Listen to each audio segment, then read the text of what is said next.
अच्छा अब यहाँ पे देखो, इन्फॉर्मेशन को ध्यान से देखना। एक्सरसाइज 7 प्रैक्टिस सेट 7.2 में क्या बोला है?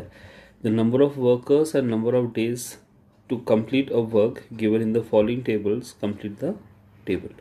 तो याद रखना, जितने ज़्यादा हम लोग लेबर्स यूज़ करेंगे उतना ज़्यादा हमारा जो टाइम है किसी भी चीज़ को करने का वो कम हो जाएगा। तो यहाँ पे कौन सा वेरिएशन है?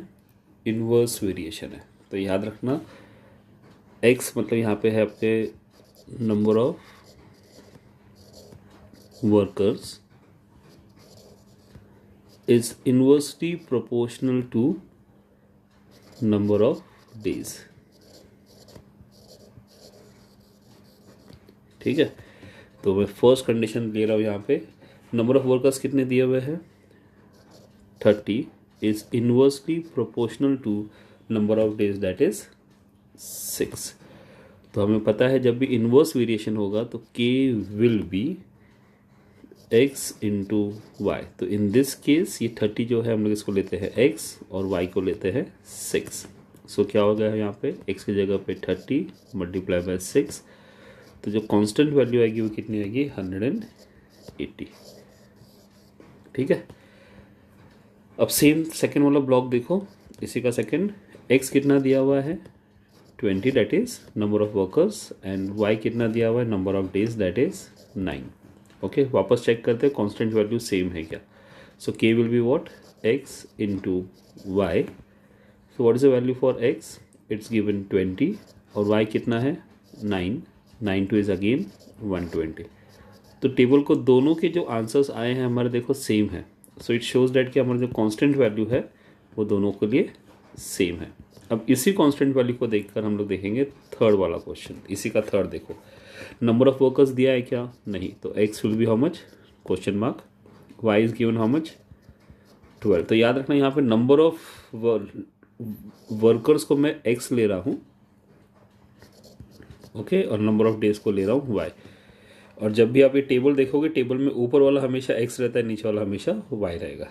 ठीक है, so and we know that k का वैल्यू हम लोगों ने दोनों सम्स को सॉल्व किया है, it is 180। Therefore constant value equals to product of x and y। x is how much?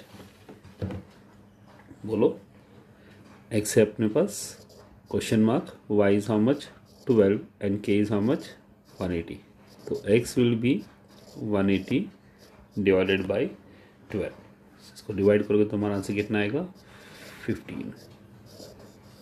So it indicates that कि 15 वर्कर्स लगेंगे। तो डेज कितने डेज में कंप्लीट होगा काम? 12 डेज में काम कंप्लीट होगा। Now let us see the third question, इसी का फोर्थ। सॉरी, x कितना दिया हुआ है? 10, y वी डोंट नो, और k को हम लोगों ने ऑलरेडी कैलकुलेट किया है, हाउ मच इट इज़? 180। तो हमें नंबर ऑफ वर्कर्स दिए हुए हैं, हमें number of days find out करने हैं। कांस्टेंट वैल्यू 180, इस पूरे टेबल के लिए कांस्टेंट वैल्यू सेम ही रहेगी। सो क्या लिखोगे वापस? Constant value equals to x into Y. x is how much? 10, y we don't know, and constant value is how much? 180। So y will be 180 divided by 10 which gives you 18। So ये क्या indicate कर रहा है कि अगर 10 workers लगाएंगे तो 18 days में काम कंप्लीट होगा। तो जैसे जैसे तुम क्वेश्चन में देखोगे, जितने ज़्यादा लेबर्स हम लोग कम कर रहे हैं उतने ज़्यादा दिन लगते जा रहे हैं। देखते इसी का फिफ्थ पार्ट। x दिया है कि हमें? बोलो, नहीं दिया हुआ है। y कितना दिया हुआ है? Come on speak up. It's 36। और k हमने कितना कैलकुलेट किया था इसके पहले? Okay, it's 180। सो k का वैल्यू क्या है?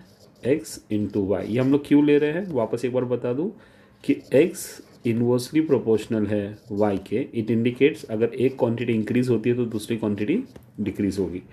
इस केस में वर्कर्स इंक्रीज होंगे तो जो काम करने के लिए जो दिन लगने वाले वो क्या होंगे? कम होंगे। So k is how much? We have already calculated, that is 180। x हमें नहीं पता, और कितने दिन लगने वाले? 36 डेज। तो बताओ क्या करेंगे इसके लिए वापस हम लोग? x 180 will remain as it is, और ये 36 इसके नीचे चला जाएगा, मल्टीप्लाई है इसलिए इधर आके डिवाइड होगा। So what will be the answer? 5। तो 5 वर्कर्स अगर लगते हैं तो देखो काम का जो दिन है वो बढ़ गए। याद रखना एक छोटा सा बेसिक चीज़ जो तुम लोग हमेशा भूल जाते हो,